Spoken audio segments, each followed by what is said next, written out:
folks, and thanks again for tuning in right here on Hook, Line, and Singer. I'm your host and resident singing fisherman, Bob Sellers. Got some co-hosts with me today. Got Will the Thrill, the Big Bass Deal, Ellie pulling up the rear. What are we calling this? Yeah, back to school 2.0. We're calling this the Back to School 2.0. 2.0 because they said we made a video last year right before they went back to school. I'll take their word for it. And we're headed to Pickinsville. This is the last hoorah. Well, Ellie's starting college, starting nursing school. She's got about another week, but Will starts Monday. So this is our last chance really to get off together before school starts back. It is a hot August day here in UCLA, upper corner of Lower Alabama. But we're gonna go see if we can catch us a bass or two, all right? Hey, y'all come along and see what happens. Hey, I want to tell you real quickly something new I've got going on. Starting very soon, I'm going to be hosting Lunch on the Lake on My Harbor Radio. It's going to be the afternoon show. That's an internet Southern gospel radio station. My friend David Brown up in Michigan started that channel a few years ago, and he's asked me to come on and host the afternoon show, and I think I've got that right. What do you call it? Let's see. Lunch at the Lake with Bob Sellers. Kind of tying in with the whole Hook, Line, and Singer thing. My Harbor Radio. There's an app out there for your iPhone or your Android. Download that app if you love good Southern gospel music, and tune in from 12 o'clock to 3 every day to hear yours truly hosting Lunch at the Lake. Folks, you step on that right there and you would have a very bad day. That is a giant timber rattler. Somebody run over. I love the heat. It's so relaxing. Personally, I But hate makes it. me feel refreshed.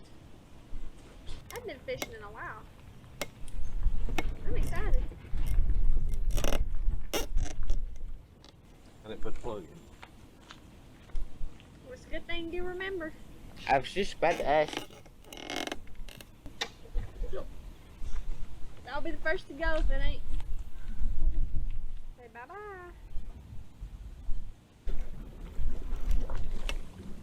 Get off in the water there, Bob.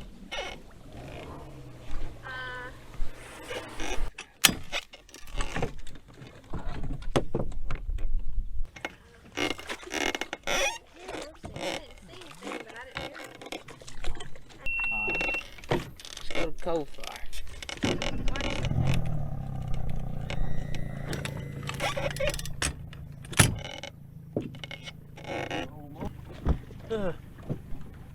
Thing, my picnic are getting burnt up. What? My dogs. Feeling them. They feel like it. Feel 'em. To really get that burn. I get it now. L-E-S-W. Sour water. That's two boats. I get it. It's two boats. Or they're tubing or something. I wouldn't tube out here with all them logs. Yeah. Well, right now we're headed to a different place. Today we're 0 for 0 with fish, but we're still having fun, still having a good time together, and hopefully our next spot will be a little luckier.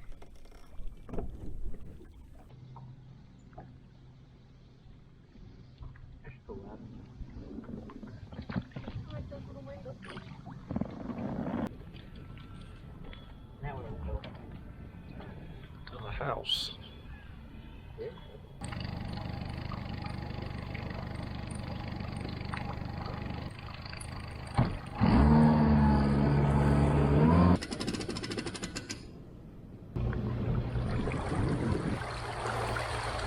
Well, folks, the fish just would not bite.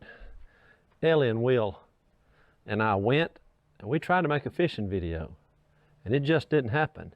But I was glad the kids did go with me today. We had a good time. They think we're just fishing, but they don't know how it thrills old Dad's heart for his two practically grown kids to still want to go out and spend a few hours on the water with him.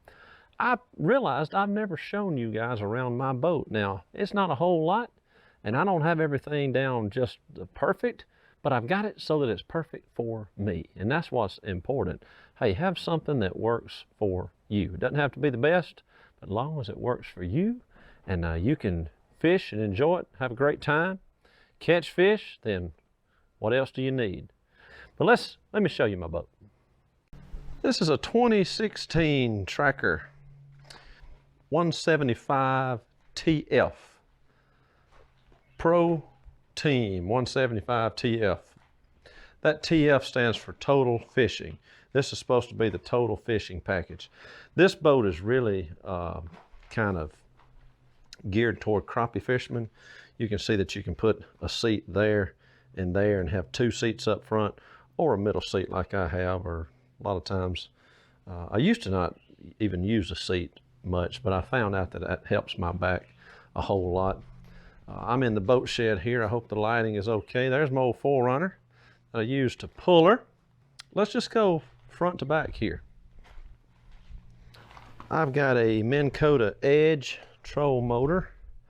This is a 70-pound thrust, and I tell you what, it is all I need. Gets this little boat around good.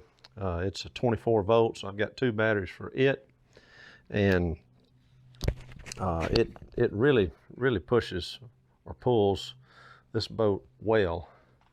70-pound Minn Kota Edge. Up front, I've got these little boats are neat. You can tilt the motor here. You can tilt the motor at the console, or you can tilt the motor on the motor. So wherever you are, that's nice and convenient. I got my light here that I keep that plugged up all the time.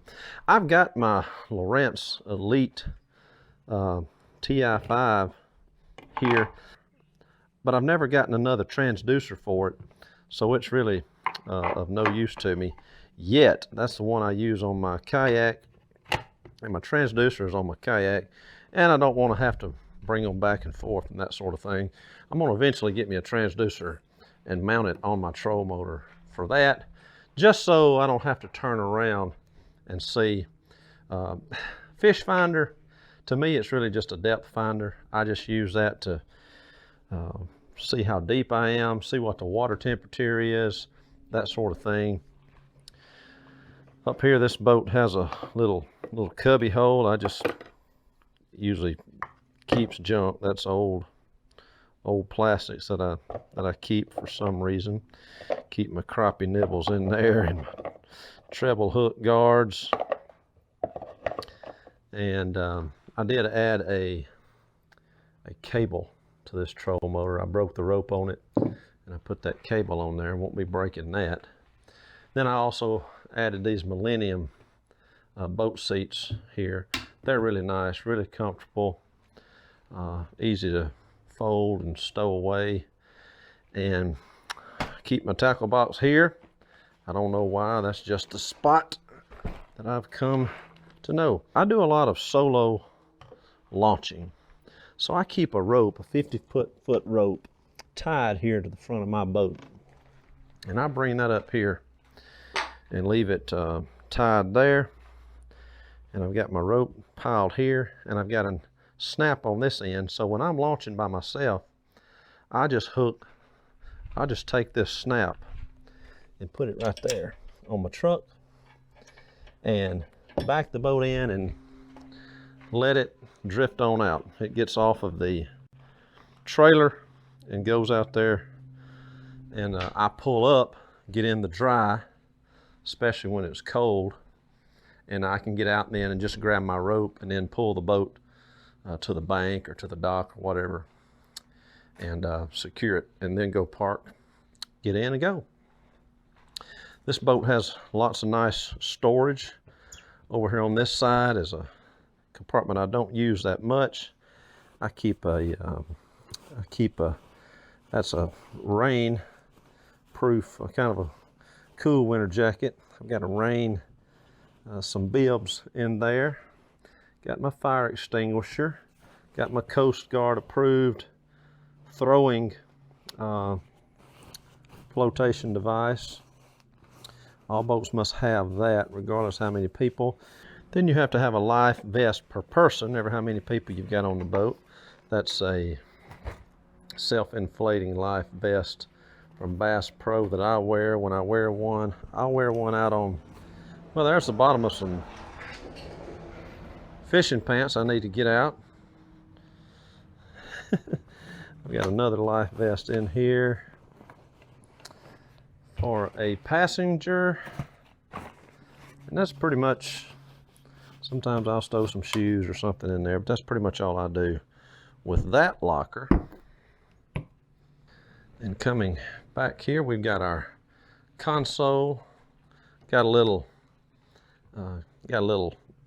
cheap Lowrance fish finding unit right there, but I can spin that thing around and I can see it from my front seat and know how deep I am, what my water temperature is, that sort of thing.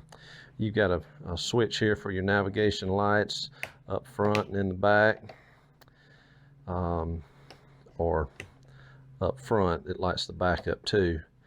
Then this is your aerator switches that turns on it fills up the back or aft aerator, and you can turn that on by pressing it down, or you can press it up and it'll be on auto so that it turns on ever so often. Same thing for the forward aerator. Then a safety horn. Up here we got our gauges, fuel gauge, speedometer gauge, which is pretty close to accurate as long as you keep that little port on the bottom of your motor cleaned out. Tachometer and voltometer, and then there's the where you start it, and then that's your bilge pump if you have any water in the boat. And throttle here, I keep my kill switch just thrown over it so I don't ever forget that. I got a 12-volt deal in here so I can keep my phone or camera or anything else charged on that.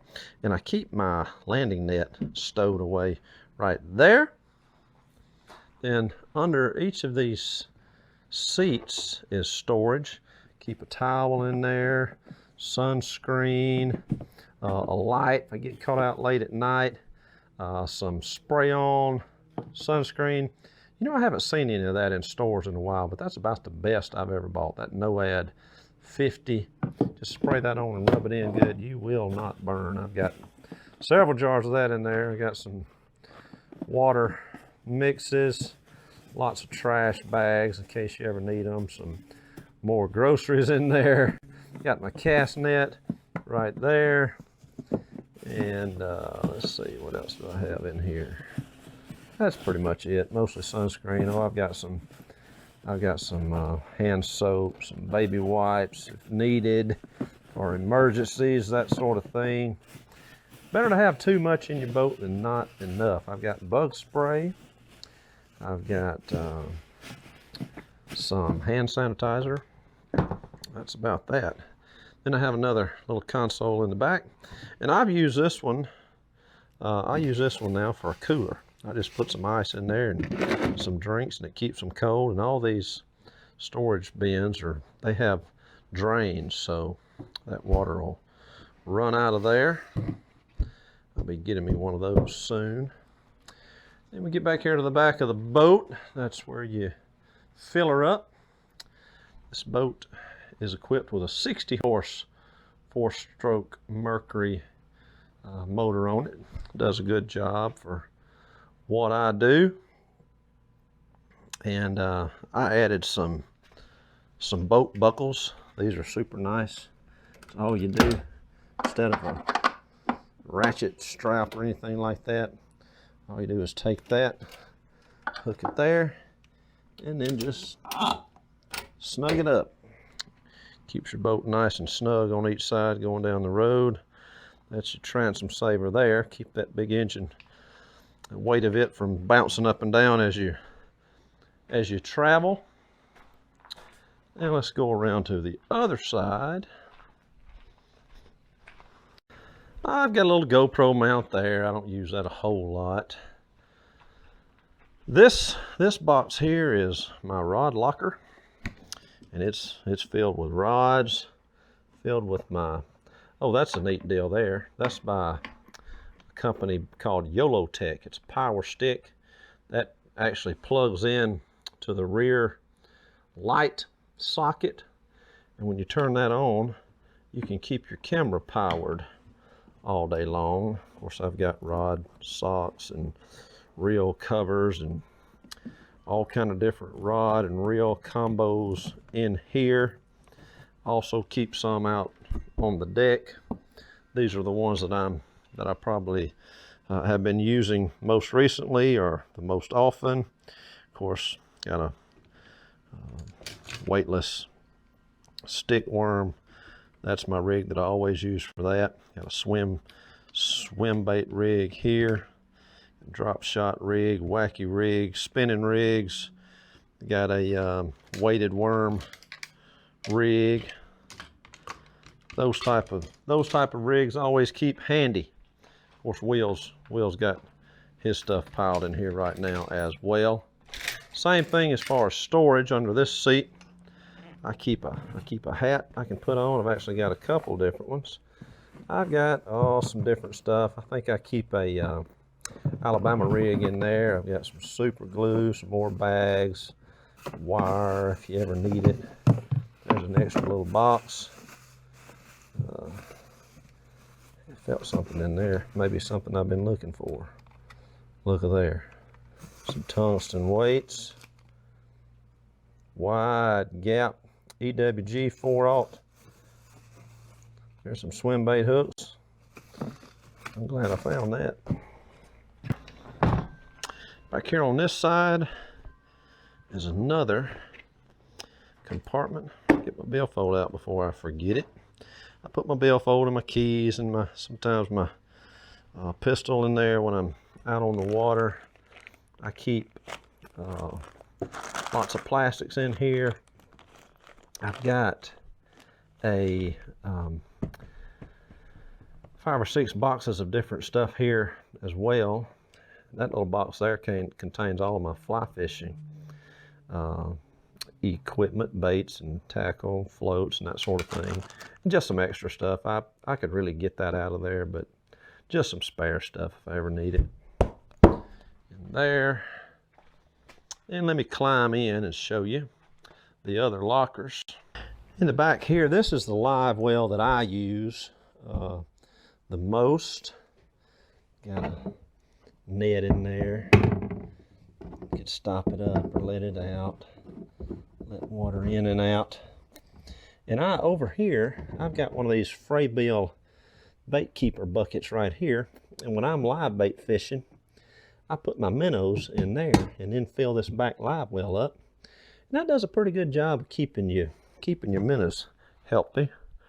And then you still have plenty of room over here to store any fish that you want to keep. And I said the one I use because this boat is equipped with 2 live wells, but this one I keep tackle in. I've got it sealed off, and I keep all kinds of tackle in here. I've got I don't know how many different bags of bait. Kind of got them sorted. That looks like crankbaits.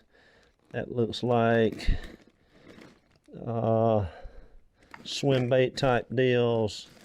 That's all kind of plastics. That looks like Ned rig, that sort of thing, small. That's more swim bait, plastics, spinner baits, chatter baits, worms, lizards. Looks like got some panfish stuff in that one. Keep me a measuring board in here for when I'm crappie fishing and I'm in doubt about something. I always measure it to be sure. So that's another live well that I just keep. I keep lots of baits in. And then up front, I've got another pretty important box here. Got all kinds of baits in here. That's a crappie bag. Then I've got trailers and creature baits in this bag. Got nothing but stick worms in that bag. I've got Z-Man stuff in that. Got worms and lizards in there. I've got another 5, 6, 7 boxes there labeled for different things. I keep Lots of my extra line in here. Keep a knife in there. Got a couple other boxes and bags. I got a spinnerbait box, I know. Some other stuff in there. So I've got enough bait in this boat, y'all. I could open up a bait shop, but yet I still will go and buy something when I see it. Knowing I don't need it. I've usually already got it. But can't have too much bait. That's like too much money or too much luck or a girl too pretty. Can't have too much, right? That's right. So that's my boat. Pretty simple setup. Works real well for me. Good little bass fishing boat. Brim fishing, crappie fishing, whatever you want to do, except go miles out into the ocean. This boat will do it.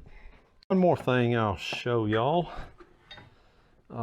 In here are my batteries. I've got my 2 trolling motor batteries up front, and then my starting battery right there. And I doubt you'll be able to see it, but on that back wall I have a battery charger mounted. I don't know the name brand of it, but I keep that in there, and it does a great job keeping my batteries maintained, charged, conditioned, ready to hit the water. I just, every time I get back from a trip, I just plug in right here and know that the next time I get ready to head out, my batteries are going to be charged up and ready.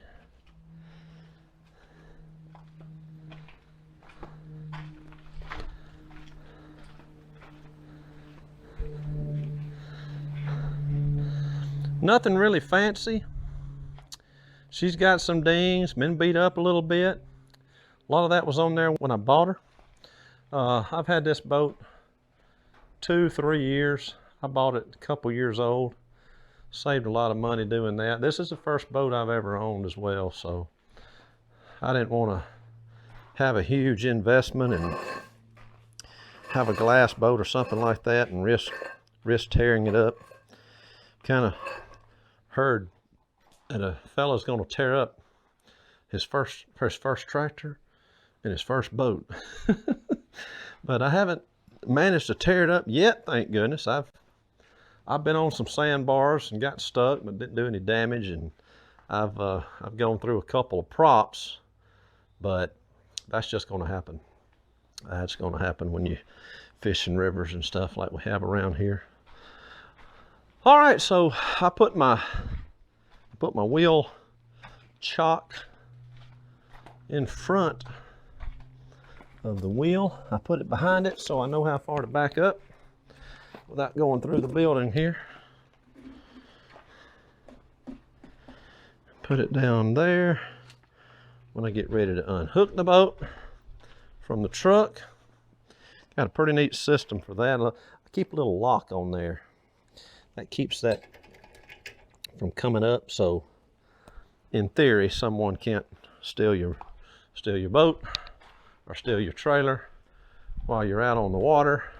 Of course, y'all know locks are for honest people. If somebody wants it, they'll get it.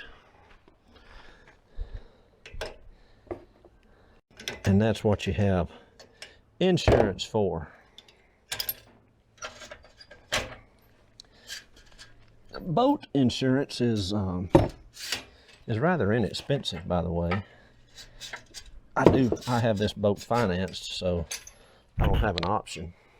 I've got to keep it insured. But even if you own your boat free and clear, I think the insurance on this boat of mine is like $100 something a year. It's, for the peace of mind that gives you, it's very inexpensive. Like that. And now I can just crank her up and off the trailer tongue.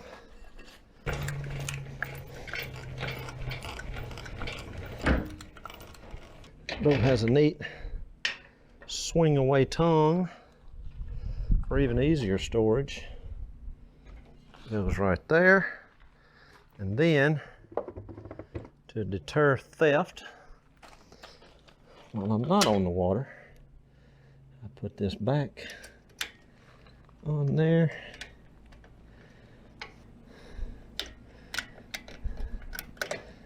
Just like so. And we're ready for the next trip. So that's about it. Good little boat. Highly recommend these tracker boats. I've been really pleased with mine. If I was buying a new one or another one, I wouldn't hesitate.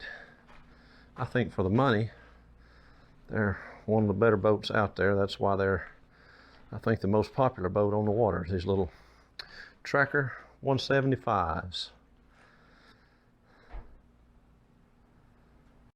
Woo, I'm gonna do a quick devotion here from the comfort and the cool of the truck because it is warm, and as promised, I got one of those cold Gatorades out of my boat.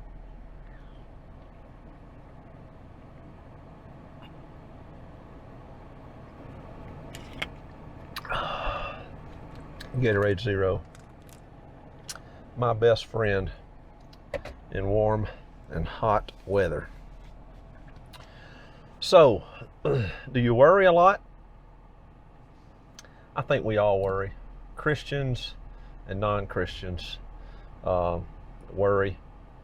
But, you know, I think the Bible means this when it talks about worry.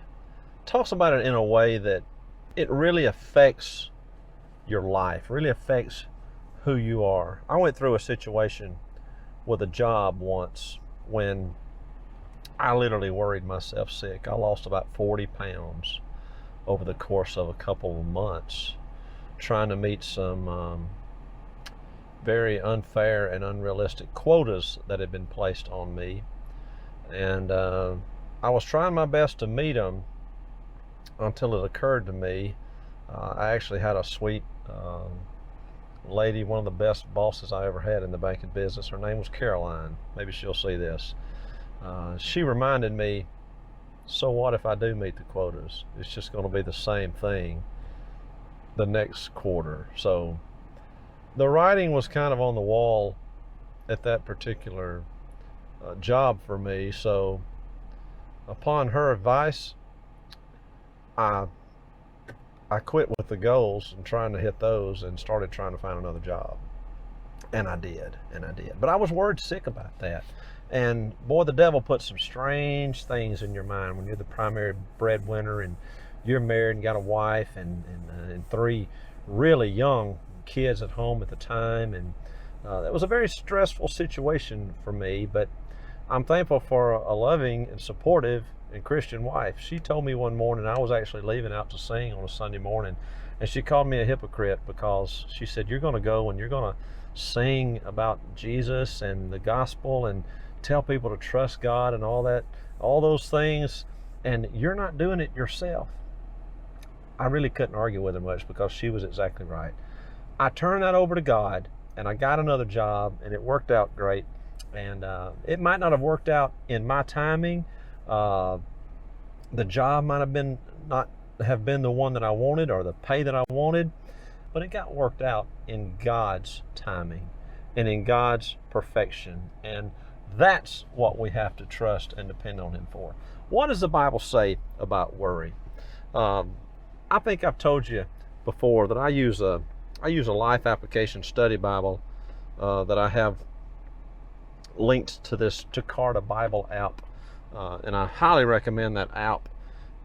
If you're looking for a good Bible app, there's a lot of them out there, all kind of different versions. Of course, the King James is my preferred version.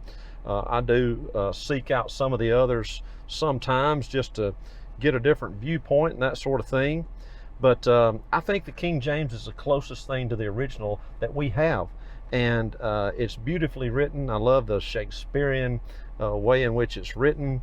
And I believe it's the infallible and inerrant word of the living God. But this Life Application Study This Life Application Study Bible it has lots of study references and things of that nature in it. And I saw on the side here it says 7 reasons not to worry. So I've clicked on that. Let's check out the first reason. It says, the same God who created life in you can be trusted with the details of your life. Matthew chapter 6:25 says, therefore I say unto you, take no thought for your life, what ye shall eat, or what ye shall drink, nor yet for your body, what ye shall put on.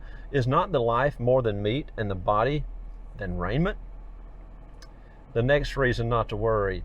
Number 2, worrying about the future can make us so focused on work that we fail to attend to what is most important. Been there, done that, don't plan to ever do it again. Let me interject right here. If you're putting your work ahead of your God, you need to back off. If you're putting your work ahead of your family, you need to back off. Priorities are God, family, work. Figure out a way to be successful in that order, and you'll never regret it. The third reason we shouldn't worry. Worrying is more harmful than helpful. Matthew 6:27 says, which of you by taking thought can add 1 cubit unto his stature? Answer is none. Fourth reason, God does not ignore those who depend on him. Matthew 6:28-30 says, and why take ye thought for raiment? Consider the lilies of the field, how they grow, they toil not, neither do they spin. And yet I say unto you that even Solomon in all his glory was not arrayed like one of these. Wherefore, if God so clothe the grass of the field, which today is and tomorrow is cast into the oven, shall he not much more clothe you, O ye of little faith? And I don't think it's talking about the way we look necessarily, but it's talking about, will we have clothes? Will we have clothes? And look at these third world countries. You see them wearing an Alabama t-shirt. That was given to them. Some missionary brought that in or something. And God even looks out for those people. They may not even be Christians, but they're still loved by God, and he is looking out for them. And so as we, as Christians, we should certainly trust and know that he's going to look out for us. If he takes care of the lilies of the field, he clothes them and protects them. They come back every spring, don't they? Then he will take care of us. The fifth reason we should not worry. Worrying shows a lack of faith in and understanding in God. Matthew 6:31-32. Therefore take no thought, saying, what shall we eat, or what shall we drink, or wherewithal shall we be clothed? Again, for after all these things do the Gentiles seek. For your heavenly Father knoweth that ye have need of all these things. He already knows. He knows your needs before you know your needs.